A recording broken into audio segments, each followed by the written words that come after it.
You know, there's a lot of people talk in media about politics, about culture, about where we are as a society.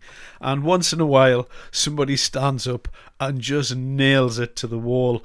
And time again, in the modern day, it's David Starkey who keeps coming out and smashing it. He just keeps doing this, and I really like David Starkey for this reason. He kind of blends a bit of politics with a bit of historical narrative, and he does tend to drift back in time and give you a sense of time perspective, which is always helpful when you're considering political ideas and motivations. But on this particular point here, I just thought his description of the last few decades of British politics was absolutely 100% spot on. Can we go back to the actual question? Politics has changed enormously on both sides of the Atlantic. I think Trump is actually rather a symptom than a cause.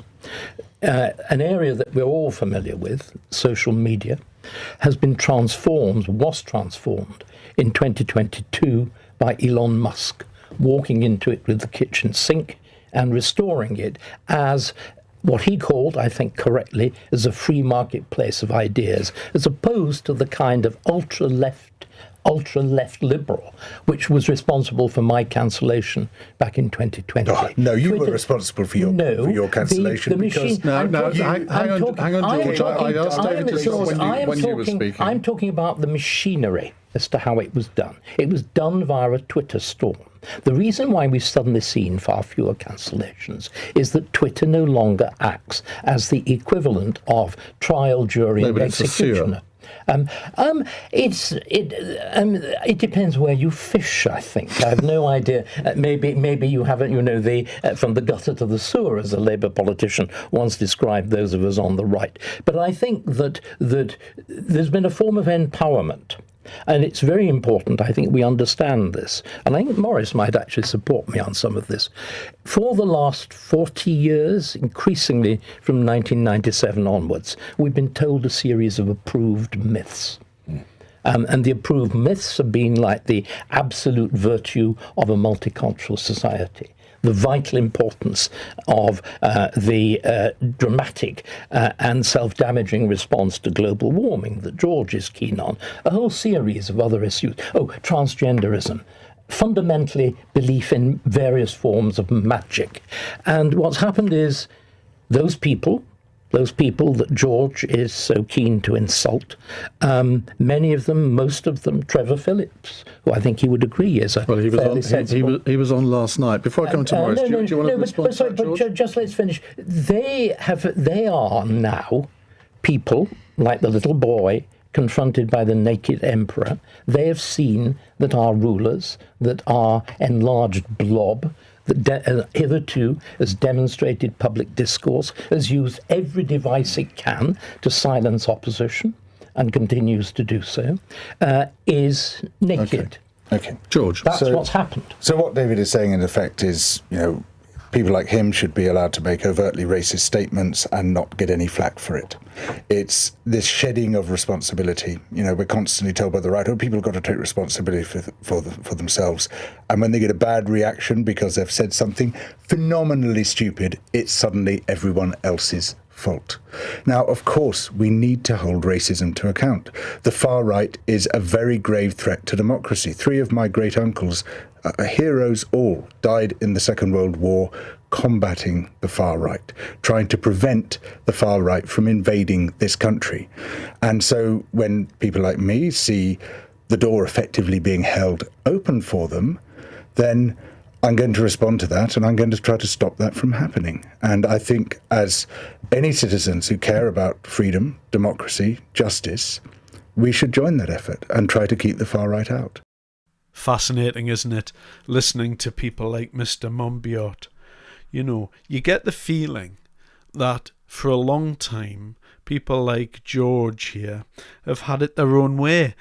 All of society, all of media, all of culture seems like it's been on the side of Mr. Monbiot for quite some time, and you do get the feeling that in the latter stages of his existence and the time that he's got left on this planet, that society is going to change, not in Mr. Monbiot's image. And I think he sees the writing on the wall in some respects. And the other thing I will say on Mr. Monbiot before I move over to David Starkey is that, talking about his relatives in the war and, equating that with his fight against the far right in this country is utterly ridiculous. There's no comparison between bullets flying over your head and men dying by the million with George Monbiot's fantasy of fighting the far right.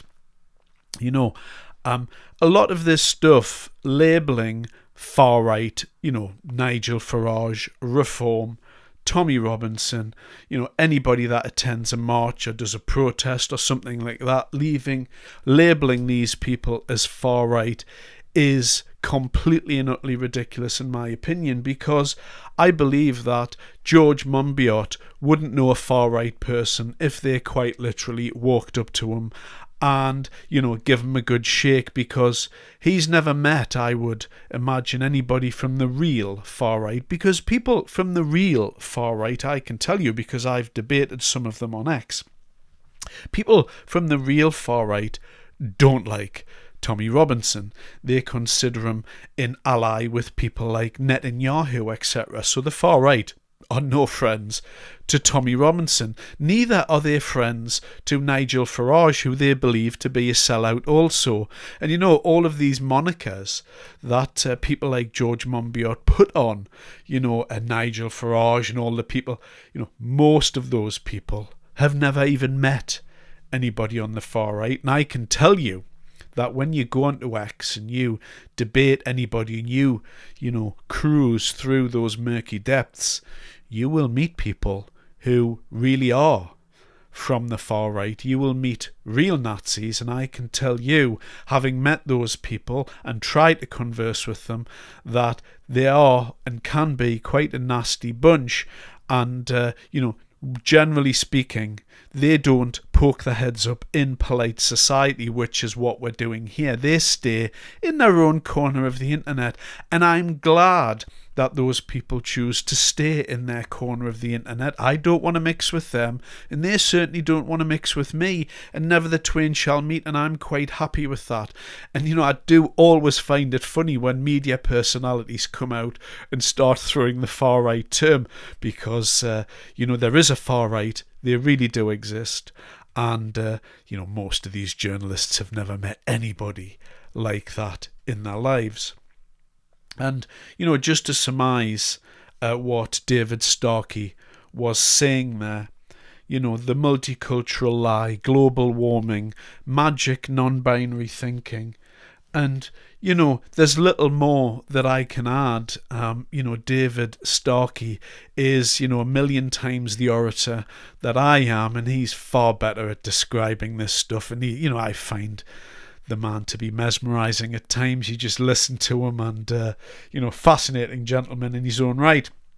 But all of those things were 100% correct in my opinion. And listening to Mr. Starkey talk there, you get the feeling that this pendulum swung right the way to Mr. Monbiot's corner, and it's swinging very hard back.